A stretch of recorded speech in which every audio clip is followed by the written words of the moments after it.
revolution. Rise up and unite. Woo! Rise up. How are you? Good. So nice to meet you.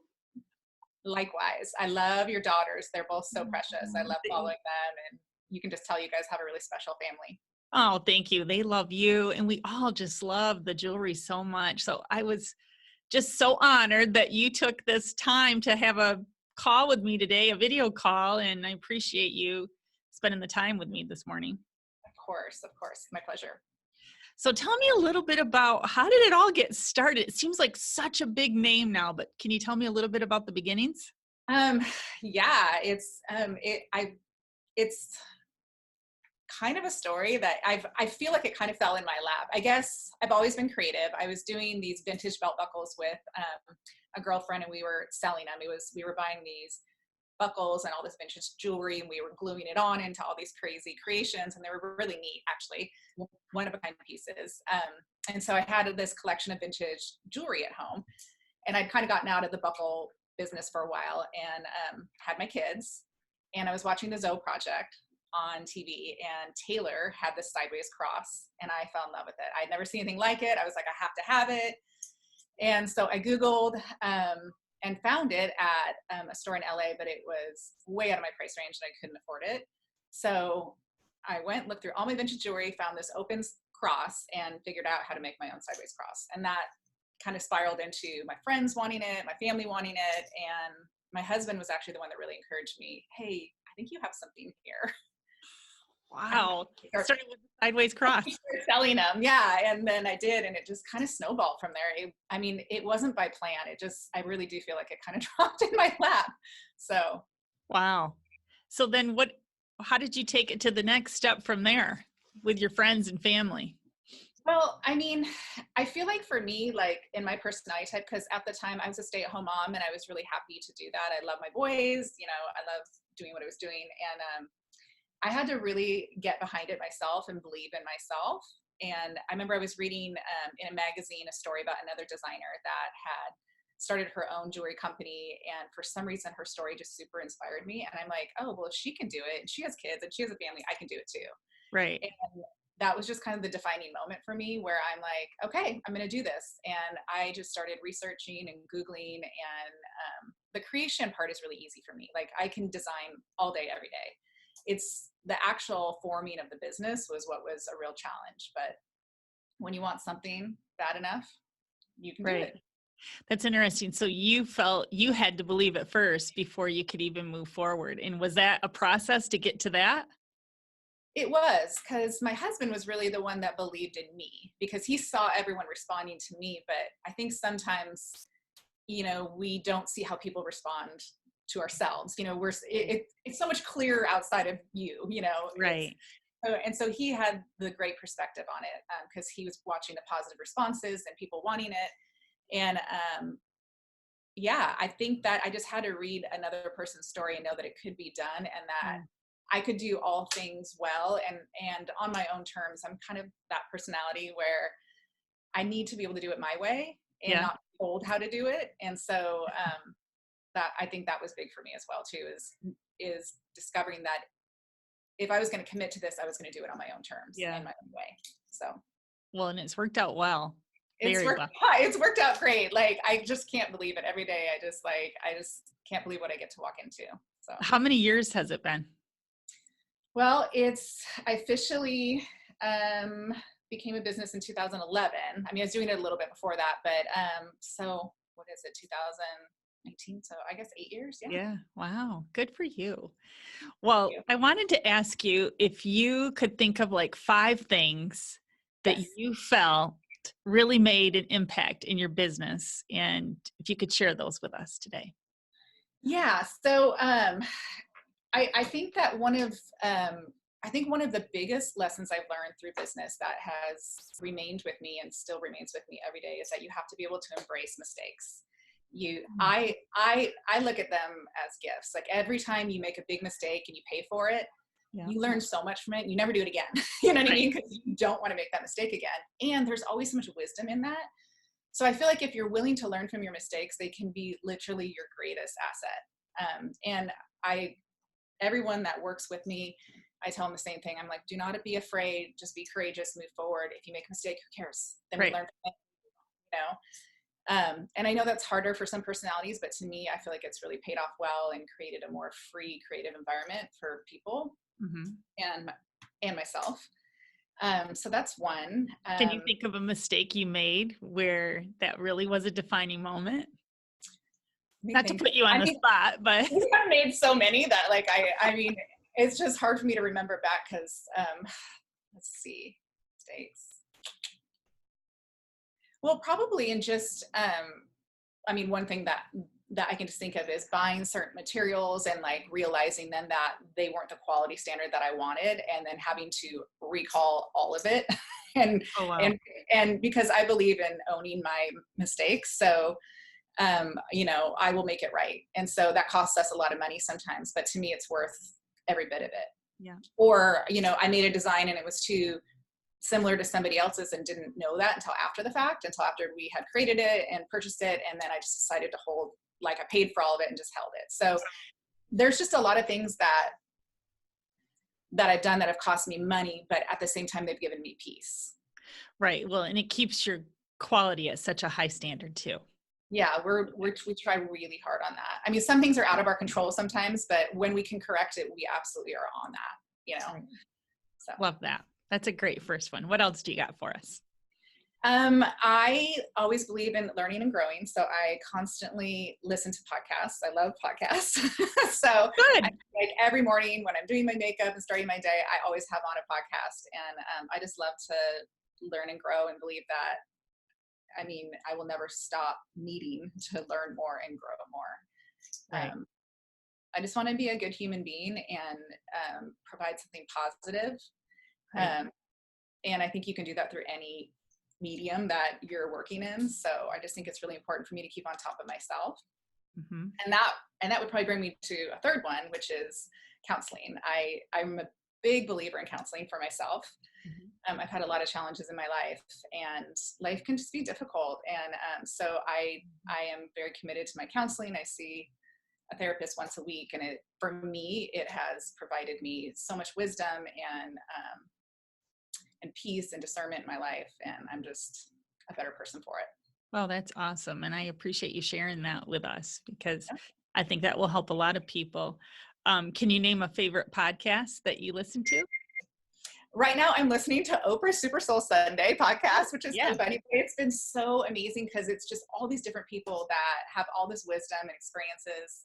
Like this morning, I was hearing two on Nate Berkus, who I just love, and he's been through such trauma and tragedy, and he's so passionate about design, and he's such a deep, kind person. He just has a wealth of wisdom and just perspective to offer, you know. Nice. And I just kind of relate to him a lot because of the design aspect and how important it is to him in his life. Yeah. But yeah, and I just heard so many different people on there. So that's a good one.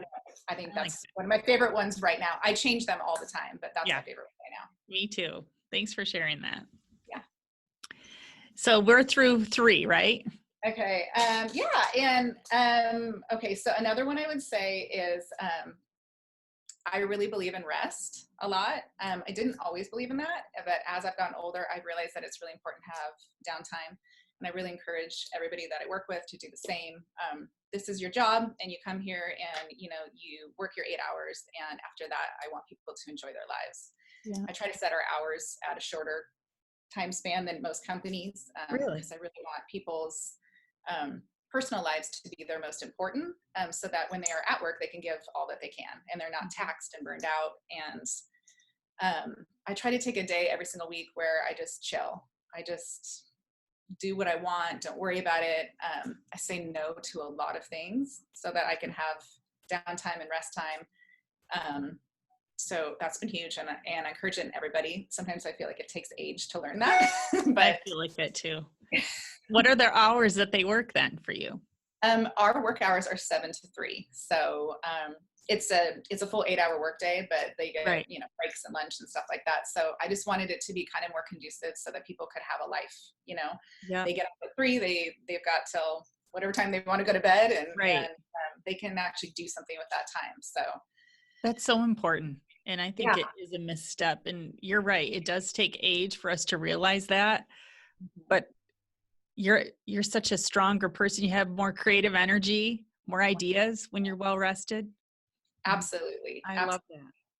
Being burned out doesn't do anything for anybody. And I feel like our culture has really pushed that concept on us as something that's being desirable, like go, go, go, go, work so hard, work, work, work all the time. And it's just not, it's just a lie. Right. It's It's a lie. sorry, it is. It's a lie. It's not good for anybody. And I've done it before and believed it. And now I know better. So I do better. Good. And you're paying it forward with your employees. How many employees do you have? I should know that right off the bat, right? I think around 12 that work in the office, and then we have a bunch of people that work outside the office. Nice. Nice. So what's number 5? Number 5 would be, this is especially for my personality type again, but to really make the journey and the experience fun and enjoyable for everybody. That kind of goes hand in hand with rest, but more than that, like with the company, I really try to cultivate an environment that is very positive and fun and easy and free, so that people can come to work and enjoy themselves. We try to go out about once a month to like a lunch and just kind of, take a half a day and just, wine and dine and just share life. And we just have a really tight knit group because I think it's such a free, enjoying environment. Like everybody's just free to be themselves, and there's just times where everyone gets together and meets and sits and shares their lives together. And I like sometimes I'm in my office and I'll hear, we have this one big table that everyone kind of sits around, and I can hear everyone out there talking and laughing, and there's nothing that makes me happier. Like some people would be like, oh no, like the boss is hearing us not work or whatever, Right. but there's nothing that makes me happier than hearing them all out there laughing and giggling and sharing their lives, because they're just the best of the best, and I trust them all. And I just feel like that creating that kind of environment where it's enjoyable and fun and a pleasure and it's honest, has really, it's what I need to do, but I feel like it's really paid off in just the environment that we have here. Right. I can see that. The culture is key, and how you're creating that is just amazing. And I always said this to my daughters, that it becomes then it's just life, right? It's not a job. This is just life, and this is what we do, and this is what we enjoy doing. And you're creating that with your group. So that's really awesome. I love that. Yeah, I really love all of them. I have such great people I get to work with every day. So I'm incredibly blessed. Incredibly. Do you set goals with them? Like, because I just feel like your business grows every year. Do you guys have a really, is that very intentional? I'm the worst. I'm probably the worst person you should ever interview on business ever, because no, I don't. I'm such an abstract thinker, and like the specifics of things are just not my strong suit. And the business, like listen, you have to have money and make money to like run a business, right? And to keep growing forward. I realize that, but I didn't start the business about the money. I started the business about creating, like the thing that brings me so much joy is being able to create all of this, to create the community, create the environment, create the product, create the joy. Like that to me is what's so fulfilling. So the numbers are just, they're wonderful and amazing, and we need that to grow forward and to continue to expand our company. But it's not what drives me. And I've never had to worry about it yet. And I know that sounds super naive, because we've just always grown. Every year it's just been like magic. We've just grown so much every single year. So I've never had to be super concerned with it yet, although one day I'm sure I will definitely have my time. But it's never been my strong suit. So no, I think that we all just talk about it communally, like kind of where we want to go and what we want to do overall with the brand. We all discuss that a lot. So we know what our big goals are and where we're moving towards, but it doesn't really ever have anything to do with numbers ever. It's just kind of like, where do we want to expand next kind of thing. Yeah.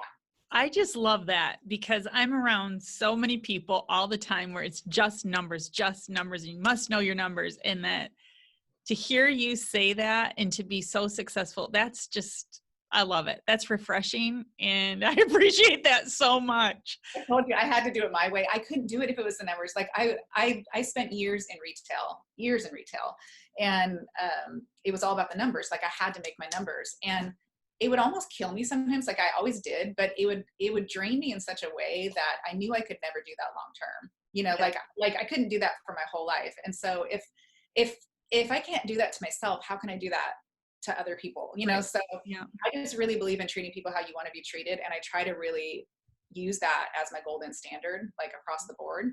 Yeah. And if I don't want that, then why am I going to impose that on other people? And I've never had to go that avenue anyways. And not saying that there's not wisdom and value in knowing your numbers and setting goals and all that. I'm not saying that at all, because I know that there is. And yes, that's all important. It's just not what drives me. The creation and the expanding and the moving forward is what really is my passion. Yep. And you have to be authentic. So I appreciate that. For sure. Thank you so much. Yes. Did you ever have a mentor or somebody that kind of helped you along the way? That I know you read that story about the jewelry, but was there a mentor along the way? You know what? Prayed for one, but no, there never was. Like, I've read stories about other designers that have had mentors that like help them, you know, start their business and establish it. And I think that's so awesome. Like things would have happened so much faster. But no, I literally did it all on my own. Now that said, I have had people along the way that have supported me and helped me. And, you know, I didn't know how to do something, they would help me do this. Or when I was starting my business, I had a girlfriend that helped me, you know, with the initial startup of the paperwork and what I needed to do. So I've definitely had angels come along the way and support me and help me, but never like one person mentoring me in business. It's just been me and my husband essentially. Yeah. I love it. I've always felt like that too. And I think it was with women, it was harder to find a female mentor that we could really resonate with. And, but now you're a mentor, right? You're a mentor helping all those women around you and people in your business. And well, they help me, trust me. Like it's a partnership over here for sure. Yeah, for sure. What about a favorite book? Are you a reader? Sounds like you are. You read the article. I used to be much more when I was younger. I don't really read that much anymore because I podcast so much. Like podcasting is kind of, I do better hearing than I do actually sitting down with the book. Like I think I just read a book on the plane because I was flying across the country for business last week, but that's the first time I've read a book in a long time. So I don't know. I mean, favorite. I don't really have a favorite book. No. Yeah. Sorry. I remember my youngest daughter saying to me, why would I ever read a book when I can just listen to a book? Right. Well, yes, I know. Like I'm kind of that personality type. Although when I was young, I used to read a ton of books, but not anymore. Yeah.